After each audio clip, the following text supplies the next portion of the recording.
Okay, so we've done an ordinary whipping like this, very easy, no tools needed. Let's try and make a sewn whipping as well. A sewn whipping is even stronger.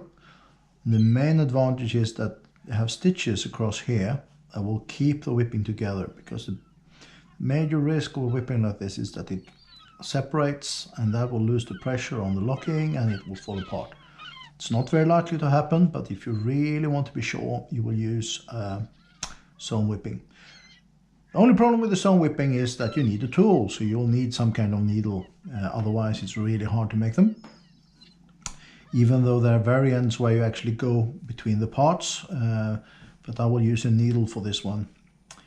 There are different ways of starting them, but I will actually start my sewn whipping exactly the same way, because I like that way, and you will get a starting point that's self-locked. It's much easier to do it that way. So let's try. I have actually some ready-made. It's dark, so it's easy for you to see if I take this. This is a waxed line as well. As I said, it's not necessary. It is a bit easier, and sometimes it's nice, but this is a bit thinner as well compared to, this is 1.2 and the other one is 1.4 millimeters, so this is a bit easier to get in the needle, hopefully. Yay. Okay, but as I said, I will start exactly the same way. So I will make a loop, and this is not most people don't start a sewn whipping this way, but I think it's very nice to do the same thing. We start by doing the loop. We start by pulling it tight, because all whipping needs to be tight. As before, we start from the rope going towards the end and keep it tight. The thing with sewn whipping is also that it doesn't have to be as long, because we are now going to keep it together, and the locking will not be in the middle of the whipping itself. It will be in the sewing afterwards. So we can actually leave it very short. Let's do one more, and then we'll lock the end as we did before, just so we have a starting point. Like that. But we don't bother to pull it through. Actually, we don't want to pull it through, because one of the strengths is this end is now locked under the whole whipping. We're going to tie them off later on as well, but this is a good start. Okay, what we want to do now is we want to use the needle and stitch it through. And there are different ways of doing this. I actually like this to be a bit, so I will actually go diagonally from here through and come out on this side.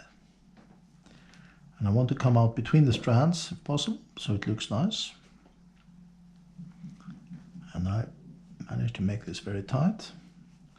This is the first one, and this is the only one that's really a bit tough to get through.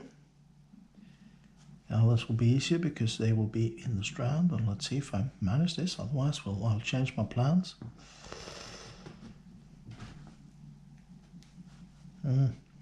Oh, don't want to get up in the whipping. Misjudged the angle there. That's close enough.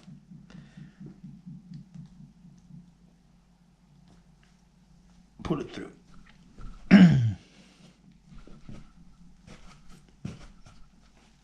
It's a bit harder work, this one. And we need to get the whole line through. Let's see which part is possible to move. That one. Good. So now we're going to make these stitches which will keep the whipping together. So I'll go back here, and now it's more to follow the strands. So I go here and come out between there, tighten, then I go over here, come out over there, Tighten. Well, that wasn't perfect, but it's fine. Actually went a bit into that strand, but that doesn't matter.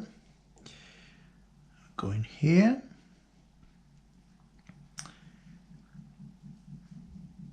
Come up there.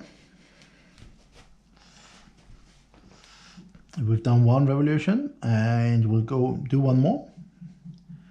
Same way. Go through here.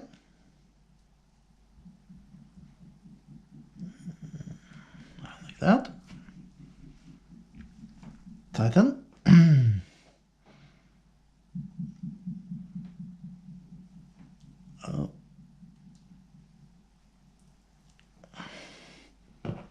First one wasn't perfect. Let's make this one better.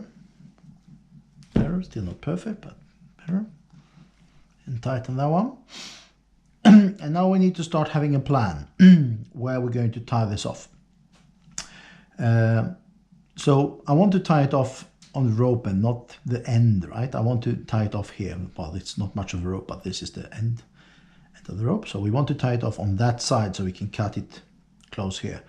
So I have one of these to make, so I'm going to go across here and I want to tie the knot so the knot is hidden. So I will not go from here to there, I will go from here to there, and then we can tie the knot behind. So it will be the same. You can do a bit of planning earlier, or you just sort it out at your last stitch like I do now. So I go across from there to here, and actually it's good if it goes a bit through here, but it needs to get close. That would be fine. And tighten. So far so good. Now we're going to take this end and that end, and we're going to tie them together in the middle of the rope, preferably.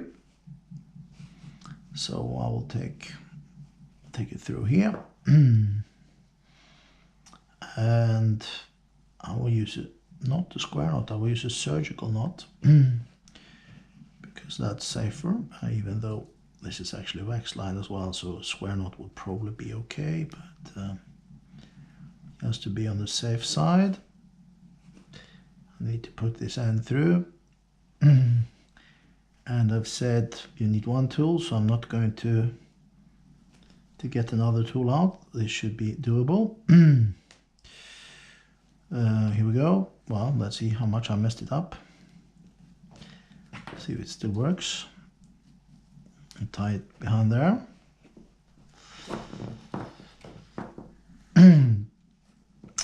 And then we're going to do the second part of the knot.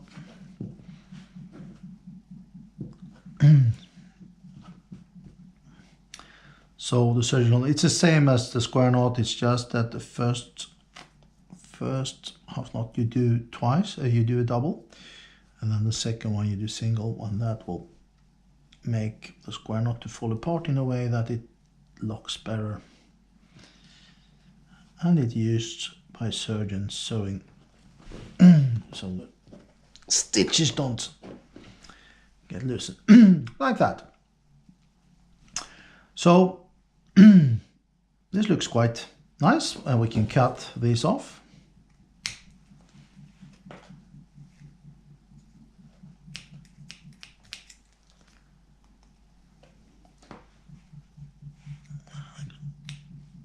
This ready-made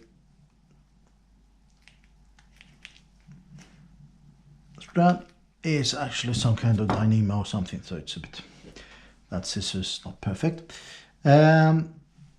That's how it looked like, and we can now go ahead and cut off the end. Let's say we'll leave a couple of millimeters like that.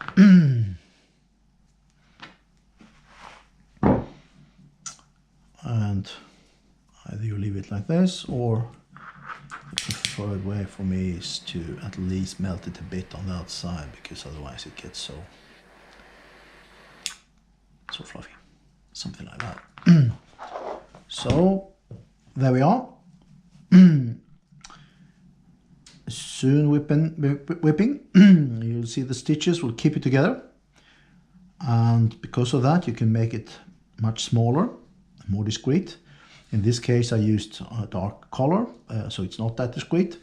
If you do it white color, it's very discreet.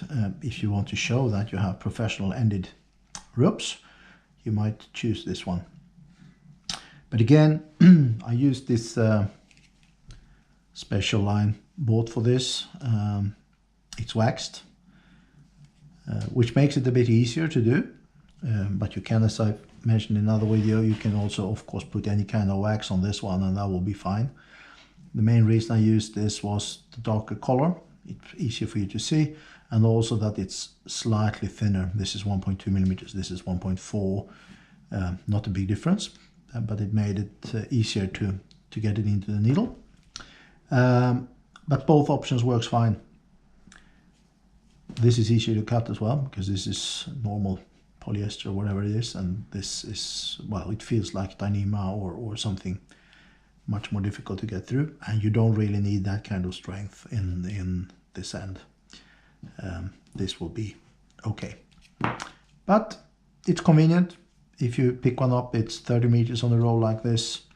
That will last you for a long time. You need maybe a meter maximum each time you do a whipping, so 20-30 times you can use this roll. So compared to the value of your ropes, it's probably a good investment.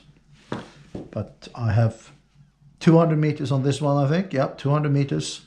That will last me a long time. Well, not that long time, because you end up using it for a lot of other things as well, of course. But it will do my whipping for a long time. Okay, I hope you are successful with this. Again, as with everything else, it's good to take an old rope to do it a couple of times to figure out how you want to do it. I did the double. You can do single, but you need to plan ahead. So because you need to end it on the inside, because if I had the knot here, that would be vulnerable, right? So you need to plan ahead, but you can always stitch it through somehow and make sure that you end on the inside with both ends, and then you're fine.